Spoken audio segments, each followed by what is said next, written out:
Méditation du 6 octobre. Jean est son nom. Alors, tous les voisins ont peur. Et dans toute la région des montagnes de Judée, on raconte tout ce qui s'est passé. Luc 1, le verset 65 dans la version Parole de vie. Les Juifs célébraient la naissance d'un fils le 8e jour lors d'une fête de circoncision. Puis son nom était dévoilé et le peuple élu l'accueillait. Les invités étaient venus pour nommer le fils de Zacharie et d'Élisabeth. Sa naissance surnaturelle avait été une grande nouvelle. Comme dans le cas de Jésus, la naissance de Jean a été miraculeuse. Tout le monde se réjouissait et s'est accordé pour l'appeler Zacharie, comme son père. Mais Élisabeth a affirmé que l'ange avait demandé à Zacharie de l'appeler Jean. Pourquoi? Personne dans ta parenté ne s'appelle Jean. Se sont plaints les invités. La coutume voulait que l'enfant porte le nom de son père et de son grand-père afin de perpétuer et d'identifier la famille à laquelle il appartenait. Lorsque Zacharie a été interrogé au moyen de signes, il a écrit « Jean est son nom ». À ce moment-là, il a retrouvé la parole. Voir Luc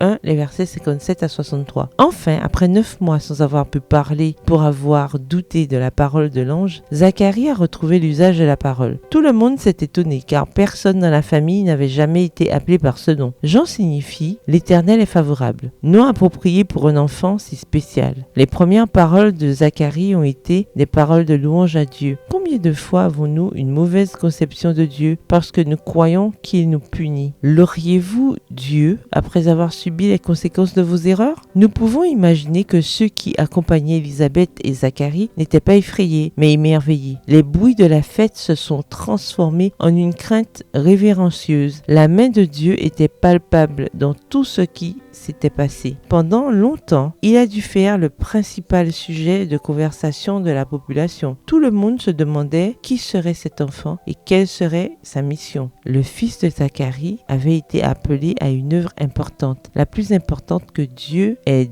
jamais confiée à des hommes. Pour accomplir cette œuvre, la coopération du Seigneur lui serait nécessaire. Et s'il suivait les instructions de l'ange, l'Esprit de Dieu ne l'abandonnerait pas. Investi messager de l'Éternel, Jean devait apporter aux hommes la lumière divine, donner une nouvelle direction à leurs pensées. Il devait leur montrer la sainteté des exigences de Dieu et leurs besoins de sa justice parfaite. Un tel message doit être saint. Il doit être un temple où réside l'Esprit de Dieu. Louez Dieu avec votre voix, avec toutes vos capacités. Bonne journée, que l'Éternel vous bénisse.